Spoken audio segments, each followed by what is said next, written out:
Christmas Carol, Stave 2, Part 2. In came the fiddler with the music book, and went up to the lofty desk, and made an orchestra of it, and tuned like 50 stomach aches.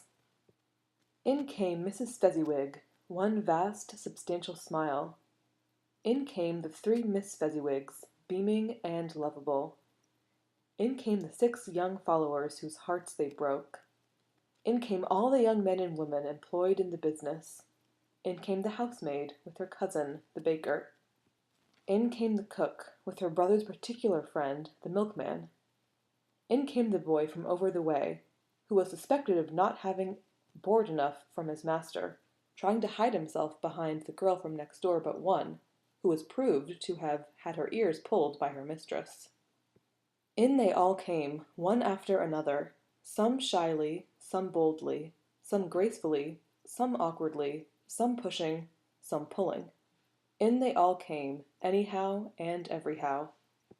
Away they all went, 20 couples at once, hands half round and back again the other way, down the middle and up again, round and round in various stages of affectionate grouping, old top couple always turning up in the wrong place, new top couple starting off again as soon as they got there, all top couples at last, and not a bottom one to help them. When this result was brought about, old Fezziwig, clapping his hands to stop the dance, cried out, "Well done!" and the fiddler plunged his hot face into a pot of porter, especially provided for that purpose. But, scorning rest, upon his reappearance he instantly began again, though there were no dancers yet, as if the other fiddler had been carried home, exhausted, on a shutter, and he were a brand-new man resolved to beat him out of sight, or perish. There were more dances, and there were forfeits and more dances, and there was cake, and there was negus, and there was a great piece of cold roast, and there was a great piece of cold boiled, and there were mince pies and plenty of beer. But the effect of the evening came after the roast and boiled, when the fiddler, an artful dog, mind, the sort of man who knew his business better than you or I could have told it him, stuck up Sir Roger de Coverley. Then old Fezziwig stood out to dance with Mrs. Fezziwig, top couple too, with a good stiff piece of work cut out for them, 3 or 4 and 20 pairs of partners, people who were not to be trifled with, people who would dance, and had no notion of walking. But if they had been twice as many, 4 times, old Fezziwig would have been a match for them, and so would Mrs. Fezziwig. As to her, she was worthy to be his partner in every sense of the term. If that's not high praise, tell me higher, and I'll use it. A positive light appeared to issue from Fezziwig's calves. They shone in every part of the dance like moons. You couldn't have predicted at any given time what would become of them next. And when old Fezziwig and Mrs. Fezziwig had gone all through the dance, advance and retire, both hands to your partner, bow and curtsy, corkscrew, thread the needle, and back again to your place, Fezziwig cut so deftly that he appeared to wink with his legs, and came upon his feet again without a stagger. When the clock struck 11, this domestic ball broke up. Mr. and Mrs. Fezziwig took their stations, one on either side of the door, and shaking hands with every person individually as he or she went out, wished him or her a Merry Christmas. When everybody had retired but the 2 prentices, they did the same to them, and thus the cheerful voices died away, and the lads were left to their beds, which were under a counter in the back shop. During the whole of this time, Scrooge had acted like a man out of his wits. His heart and soul were in the scene, and with his former self. He corroborated everything, remembered everything, enjoyed everything, and underwent the strangest agitation. It was not until now, when the bright faces of his former self and Dick were turned from them, that he remembered the ghost, and became conscious that it was looking full upon him, while the light upon its head burned very clear. "A small matter," said the ghost, "to make these silly folks so full of gratitude." "Small," echoed Scrooge. The spirit signed to him to listen to the 2 apprentices, who were pouring out their hearts in praise of Fezziwig, and, when he had done so, said, "Why? Is it not? He has spent but a few pounds of your mortal money, 3 or 4 perhaps, Is that so much that he deserves this praise? It isn't that, said Scrooge, heated by the remark, and speaking unconsciously like his former, not his latter, self. It isn't that, Spirit. He has the power to render us happy or unhappy, to make our service light or burdensome, a pleasure or a toil. Say that his power lies in words and looks, in things so slight and insignificant that it is impossible to add and count them up. What then? The happiness he gives is quite as great as if it cost a fortune. He felt the spirit's glance, and stopped. What is the matter? Asked the ghost. Nothing particular, said Scrooge. Something, I think, the ghost insisted. No, said Scrooge. No. I should like to be able to say a word or two to my clerk just now. That's all. His former self turned down the lamps as he gave utterance to the wish, and Scrooge and the ghost again stood side by side in the open air. My time grows short, observed the spirit. Quick! This was not addressed to Scrooge, or to anyone whom he could see, but it produced an immediate effect, for again Scrooge saw himself. He was older now, a man in the prime of his life. His face had not the harsh and rigid lines of later years, but it had begun to wear the signs of care and avarice. There was an eager, greedy, restless motion in the eye, which showed the passion that had taken root, and where the shadow of the growing tree would fall. He was not alone, but sat by the side of a fair young girl in a mourning dress, in whose eyes there were tears, which sparkled in the light that shone out of the ghost of Christmas past. It matters little, she said softly, to you, very little. Another idol has displaced me, and if it can cheer and comfort you in time to come, as I would have tried to do, I have no just cause to grieve. What idol has displaced you? He rejoined. A golden one. This is the even-handed dealing of the world, he said. There is nothing on which it is so hard as poverty, and there is nothing it professes to condemn with such severity as the pursuit of wealth. You fear the world too much, she answered gently. All your other hopes have merged into the hope of being beyond the chance of its sordid reproach. I have seen your nobler aspirations fall off one by one until the master passion, gain, engrosses you. Have I not? What then? He retorted. Even if I have grown so much wiser, what then? I am not changed toward you. She shook her head. Am I? Our contract is an old one.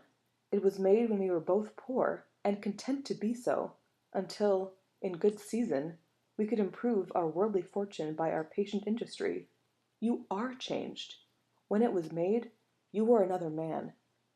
I was a boy, he said impatiently. Your own feeling tells you that you are not what you are, she returned. I am. That which promised happiness when we were one in heart is fraught with misery now that we are two. How often and how keenly I have thought of this, I will not say. It is enough that I have thought of it, and can release you. Have I ever sought release? In words? No, never. In what then? In a changed nature, in an altered spirit, in another atmosphere of life, another hope as great's end, in everything that made my love of any worth or value in your sight. If this had never been between us, said the girl, looking mildly, but with steadiness, upon him, tell me, would you seek me out and try to win me now? Ah, no. He seemed to yield to the justice of this supposition in spite of himself, but he said, with a struggle, You think not. I would gladly think otherwise if I could, she answered. Heaven knows. When I have learned a truth like this, I know how strong and irresistible it must be. But if you were free today, tomorrow, yesterday, can even I believe that you would choose a dowerless girl? You who, in your very confidence with her, weigh everything by gain, or, choosing her, if for a moment you are false enough to your own guiding principle to do so, do I not know that your repentance and regret would surely follow? I do, and I release you, with a full heart, for the love of him you once were. He was about to speak, but, With her head turned from him, she resumed. You may, the memory of what is past half makes me hope you will, have pain in this, a very, very brief time, and you will dismiss the recollection of it, gladly, as an unprofitable dream, from which it happened well that you awoke. May you be happy in the life you have chosen. She left him, and they parted. Spirit, said Scrooge, show me no more. Conduct me home. Why do you delight to torture me? One shadow more, exclaimed the ghost. No more, cried Scrooge. No more. I don't wish to see it. Show me no more. But the relentless ghost pinioned him in both his arms and forced him to observe what happened next. They were in another scene and place, a room, not very large or handsome, but full of comfort. Near to the winter fire sat a beautiful young girl, so like that last that Scrooge believed it was the same, until he saw her, now a comely matron, sitting opposite her daughter.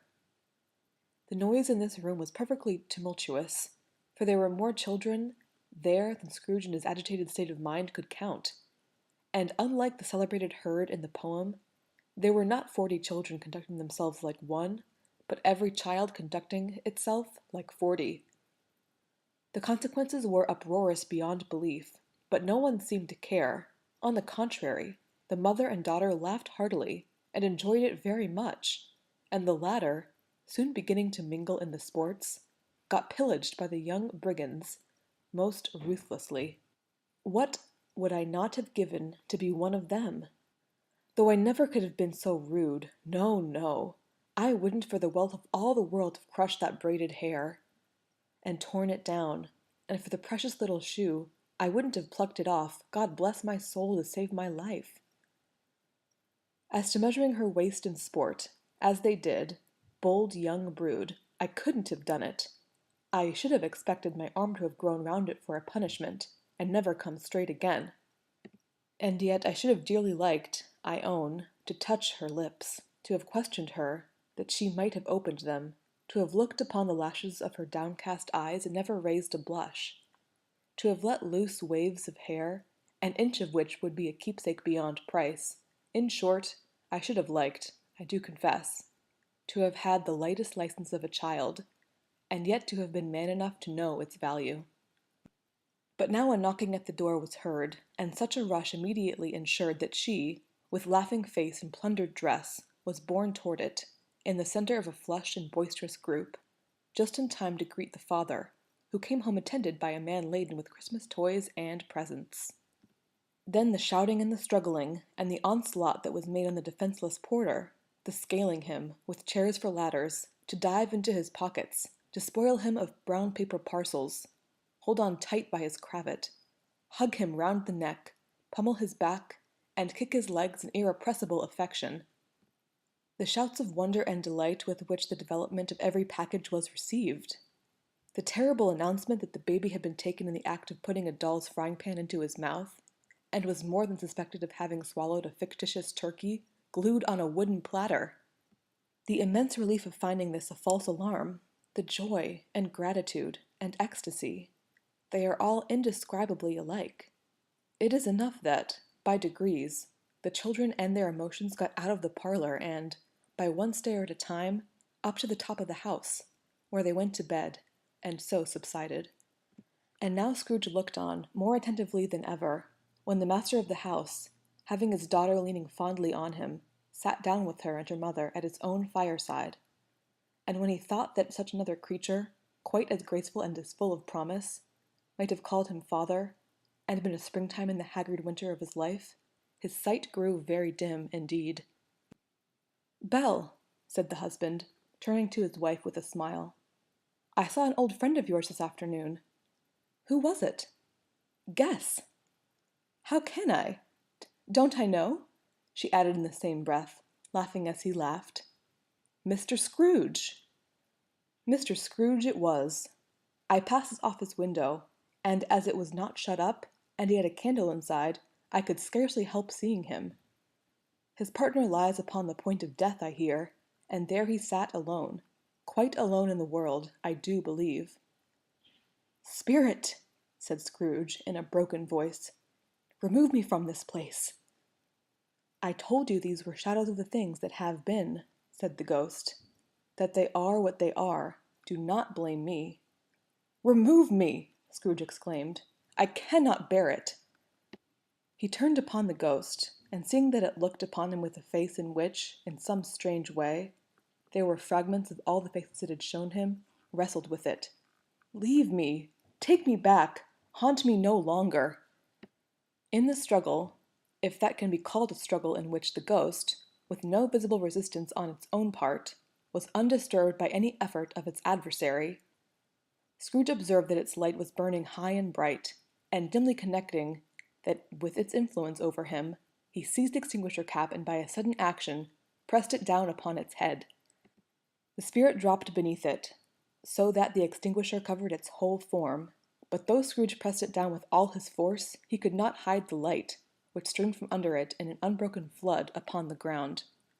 He was conscious of being exhausted, and overcome by the irresistible drowsiness, and further, of being in his own bedroom. He gave the cap a parting squeeze, in which his hand relaxed, and had barely time to reel to bed before he sank into a heavy sleep.